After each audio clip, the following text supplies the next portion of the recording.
ఆంధ్రప్రదేశ్ ముఖ్యమంత్రి వైఎస్ జగన్మోహన్ రెడ్డి విషయంలో కేంద్రం ఉదాసీనంగా వ్యవహరిస్తోందని ఆంధ్రప్రదేశ్ రాష్ట్ర కాంగ్రెస్ పార్టీ అధ్యక్షురాలు వైఎస్ షర్మిల ఆగ్రహం వ్యక్తం చేశారు.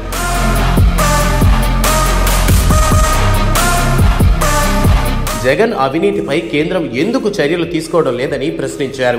రాష్ట్రంలో మైనింగ్, లిక్కర్ మాఫియా జరుగుతోందన్న విషయం కేంద్రంలో ఉన్న బీజేపీకి తెలుసన్న ఆమె, అయినప్పటికీ చర్యలు తీసుకోకపోవడం దేనికి సంకేతమని ఫైర్ అయ్యారు.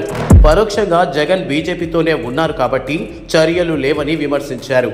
ఆంధ్రప్రదేశ్లో ఎక్కడా అవినీతి జరగలేదని బీజేపీ చెప్పగలదా అని షర్మిల సవాల్ విసిరారు.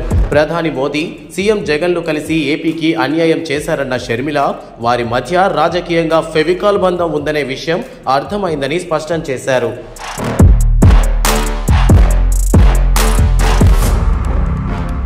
కాగా అనంతపురంలో నిర్వహించిన న్యాయ సాధన కార్యక్రమం వేదికగా సీఎం జగన్ పై షర్మిల తీవ్ర స్థాయిలో ఫైర్ అయ్యారు.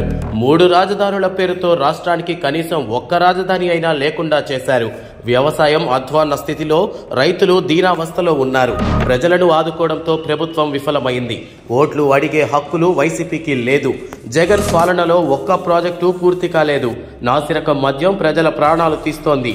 చెల్లి అని కూడా చూడకుండా జగన్ వ్యక్తిగతంగా దూషిస్తున్నారు అని వైఎస్ షర్మిల అన్నారు.